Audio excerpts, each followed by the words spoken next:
Hallelujah, जय मसीह की। Welcome to my YouTube channel authority and prophecy में आपका स्वागत है। प्रिय भाई बहनों, मसीह में हमारा अधिकार, हमारी पहचान और हमारी सामर्थ। आज इसी टॉपिक पे, इसी विषय पे हम बात करेंगे। अथॉरिटी इन क्राइस्ट, मसीह में विश्वास का अधिकार। आज हम जानेंगे कि हमारा अधिकार मसीह में क्या है। आपको ये संदेश पसंद आए तो चैनल को सब्सक्राइब करना, वीडियो को लाइक करना और शेयर करना। आज का ये हमारा विषय बहुत ही खास और महत्वपूर्ण है। आप इसे ध्यान से सुनना और समझना और मनन करना। चलिए आगे बढ़ते हैं। इसके लिए हम मुख्य वचन देखेंगे, लुक्का 10 का 19 पद। देखो, मैंने तुम्हें सांपों और बिच्छुओं को रौंदने का और शत्रु की सारी सामर्थ पर अधिकार दिया है। किसी वस्तु से तुम्हें कुछ हानि नहीं होगी। आज बहुत से विश्वासी प्रार्थना तो करते हैं पर अपने अधिकार को नहीं पहचान पाते। परमेश्वर नहीं चाहता कि उसके बच्चे भय, हार, निराशा में जीवन बिताएं। परमेश्वर ने हमें मसीह यीशु में अधिकार दिया है कि हम विश्वास के साथ जीवन जी सकें।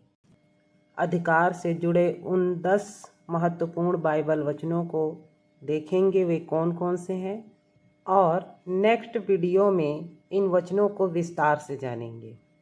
चलिए आगे बढ़ते हैं। पहला है लुक्का 10 का 19 पद।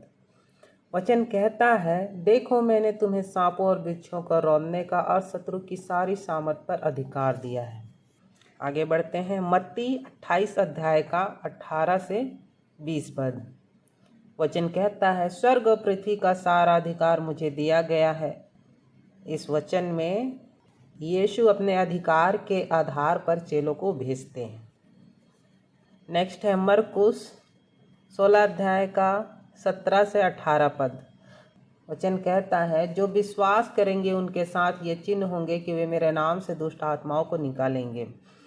नेक्स्ट है यूहन्ना 1 अध्याय का 12वां पद। जितनों ने उसे ग्रहण किया, उसने उन्हें परमेश्वर के संतान होने का अधिकार दिया है। नेक्स्ट इफिसियों 1 अध्याय का 19 पद से 22 पद तक। परमेश्वर ने मसीह को सब प्रकार की प्रधानता, अधिकार और सामर्थ और प्रभुता से ऊपर बैठाया है। छठवां है कुलुसियों 2 अध्याय का 15 पद। उसने प्रधानताओं और अधिकारियों को निरस्त किया और क्रूस के द्वारा उन पर जय पाई। 7वां है रोमियो 8 अध्याय का 37वां पद। हम इन सब बातों में उसके द्वारा जिसने हमसे प्रेम किया जयवन से भी बढ़कर हैं। 8वां है याकूब 4 अध्याय का 7वां पद। इसलिए परमेश्वर के अधीन हो जाओ और शैतान का सामना करो तो वह तुम्हारे पास से भाग जाएगा। 9वां वचन है 2 कुरिन्थियों 10 अध्याय का 4 पद से लेकर 5 पद तक। क्योंकि हमारे युद्ध के हथियार शारीरिक नहीं पर परमेश्वर के द्वारा गढ़ों को ढा देने के लिए सामर्थी है। 2 तीमुथियुस 1 अध्याय का 7वां पद। वचन कहता है, परमेश्वर ने हमें डर का नहीं बल्कि प्रेम, सामर्थ और संयम का आत्मा दिया है।